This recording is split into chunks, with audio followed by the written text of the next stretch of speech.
Bugün çox insanın yaşadığı, amma çox vaxt səbəbini bilmədiyi bir problemdən danışacağıq. Diş həssaslığından. Əgər siz də soyuq su içəndə, dondurma yeyəndə, isti çay içəndə və ya hətta nəfəs aldığınız zaman belə dişinizdə ani sızıltı hiss edirsinizsə, bu artıq normal bir hal deyil. Bu diş həssaslığının əlaməti ola bilər və mütləq səbəbi araşdırılmalıdır. İnsanların çoxu düşünür ki, biraz həssasdır, keçər.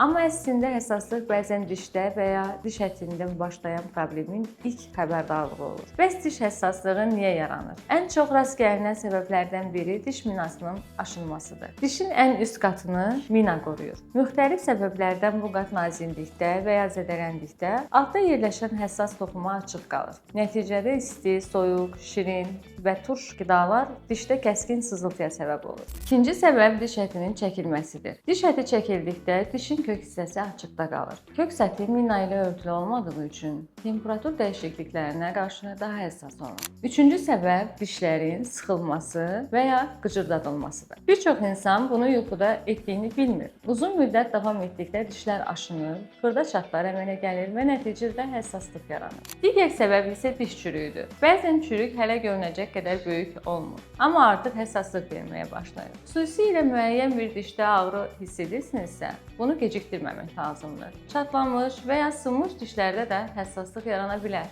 Bəzən pasiyent mənim dişim ağrımır, sadəcə soyuq dəyəndə sızıldayır deyir. Müayinə zamanı isə dişdə gözlə görsənməyən çatlar aşkarlanır. Yanlış diş fırçalamaq da səbəblərdən biridir. Çox sərt fırça istifadə etmək və ya dişləri həddindən artıq güclə fırçalamaq zamanla diş minasının həm də diş ətini zədələyə bilər. Turşulu qidaların və ya qazlı içkilərin həddindən artıq istifadəsi də diş minasını tədricən aşındırır. Limonlu sular, enerji içkiləri və ya qazlı içkilər tez-tez qəbul edilərsə, həssaslıq riski daha da artır. Bəzən isə həssaslıq peşəkar diş daşı təmizləməsindən və ya diş ağarılmasından sonra qısa müddət davam edə bilər. Bu əksər hallarda müvəqqəti olur və bir neçə gün ərzində azalır. Bəs diş həssaslığı olan insanlar nə etməlidir?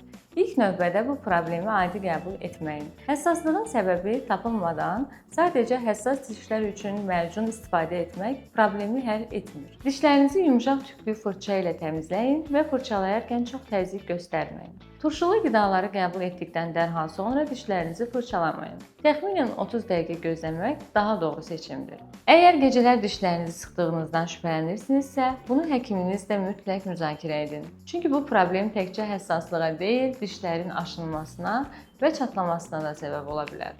Ən vacibi isə odur ki, həssaslıq uzun müddət davam edirsə və ya hər gün təkrarlanırsa, mütləq diş həkiminə müraciət edin. Çünki həssaslığın arxasında çürük, çat, diş əti xəstəliyi və başqa müalicə tələb edən digər problemlər ola bilər. Unutmayın, diş həssaslığı bir xəstəlik deyil, orqanizmin sizə verdiyi siqnaldır. Bu siqnalı vaxtında qiymətləndirmək daha böyük problemlərin qarşısını almağa kömək edir.